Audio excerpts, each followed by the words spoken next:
Hello, this is my first video uploading Naked Bjorn.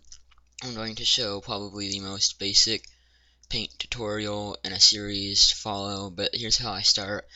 I generally will show in this video how to crop, change view. View is the simplest, zoom in buttons, zoom out buttons. When you zoom way in, then even the smallest size of pencil will show up like that.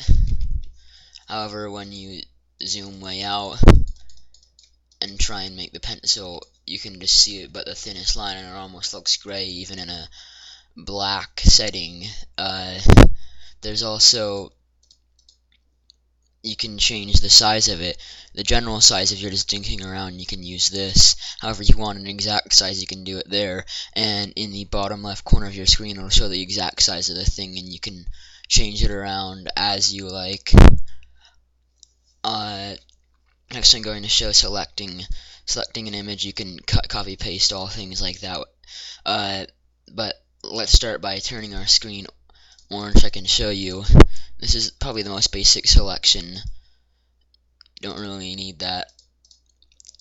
However, if you're looking for a more optimal way of selecting things and you don't want to have a perfect square because you're not square, I'd recommend using freeform select. You can just choose some random shape and it'll copy that exact shape. However, there are some upsides and downsides to use this. I'd use it mostly if you're too poor to afford Photoshop, which I know a lot of people are, or you can also just go crazy.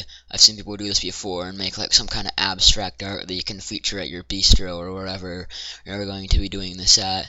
That is definitely the most basic option for paint.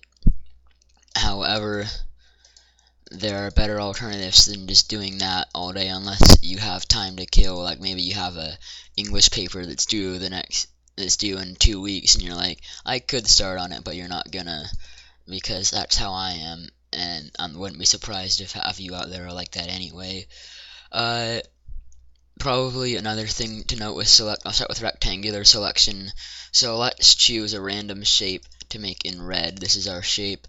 Add a few more shapes to it. It's just kind of a weird thing. And now you use selection. You can copy this and paste it, which is the most simple. It always pastes in the top left corner. You can also, my favorite thing to do if you need to make a mirror image, copy paste it, rotate the original. You can flip horizontal. That's one of the options. Copy paste, flip vertical, and you can get a lot of different shapes out of this. Maybe if you want to make like a radial pattern in your artwork or whatever you're using paint for, that is definitely probably one of the best ways to use it. You can also use the freeform selection to get almost the exact shape of it, so that you can copy this and then bucket everything white so that it's not as cool anymore, and then paste in and it'll get that. That's not actually a very accurate depiction, but it's from a farther away zoom. Basically, that's what you'd do if you'd want to make something really basic in paint.